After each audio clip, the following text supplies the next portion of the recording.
Chapter 20. Back again, Carly said. You're getting to be a permanent fixture around here. Yeah, Reef mumbled.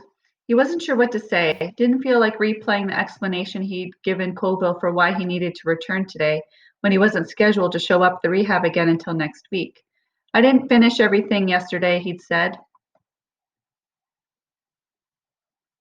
which wasn't exactly a lie, but he was afraid the nurse would see right through him.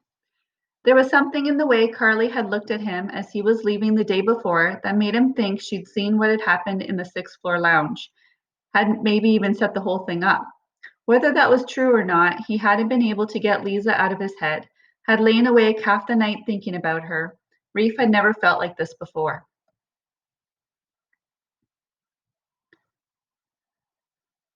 Sure, he had more than his share of girls over the years. There had always been plenty on the periphery, girls who skipped classes with him, smoked and drank, did whatever drugs were available for the taking, girls who liked the rush of breaking rules. And then, of course, there was Scar, but it was different with her. With Scar, whatever fun he had was always diminished somehow by guilt, like he was keeping her from being more than she was, making her less than she could be. Those other girls used him as much as he used them. Scar, however, used no one. She only gave, and in giving, she made it more and more difficult for Reef to take. She had too much to offer to waste it on him, or anyone like him. It had taken him a while to see all that, to understand. Maybe it was being away from her for so long. His grandmother was fond of saying how sometimes you couldn't see the forest for the trees. He never really understood what she meant, but he thought he did now.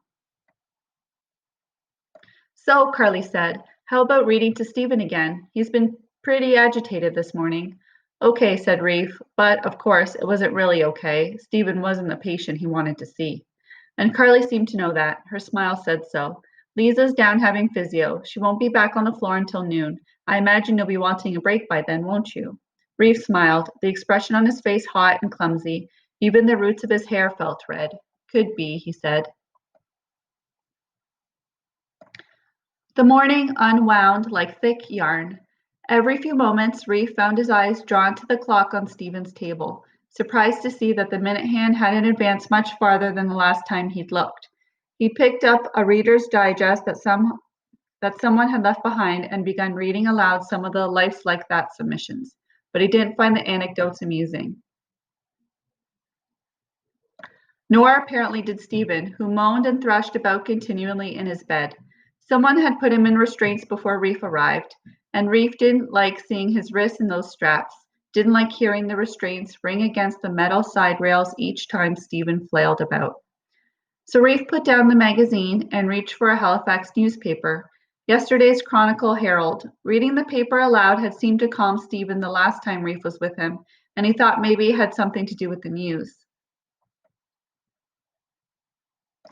As he moved through the paper, though, he discovered it wasn't what he read, but the way he read it that Stephen responded to. News items dealing with business developments on the world scene, in which Reef had zero interest, elicited considerable thrashing on Stephen's part. While items about events closer to home, to which Reef paid much more attention, seemed to calm him. There was one article that silenced both Stephen and Reef, a local item about Rowdy Brewster that left Reef mute in mid-sentence. He thought about calling Jink and telling him to watch his back, but he knew what Jink would say, knew how he'd laugh at Reef for being such a pussy. Or maybe he wouldn't laugh. Maybe he wouldn't even talk to Reef at all. Things hadn't gone great when they'd visited him at North Hills. Jink and Bigger couldn't have got out of there any faster. But he couldn't help worrying all the same. Couldn't help remembering Bigger's words that day at the courthouse. I wouldn't want Rowdy and his goons looking for me. It wasn't until Stephen began to moan and tug on the restraints again that Reef remembered where he was, could turn the paper over and continue.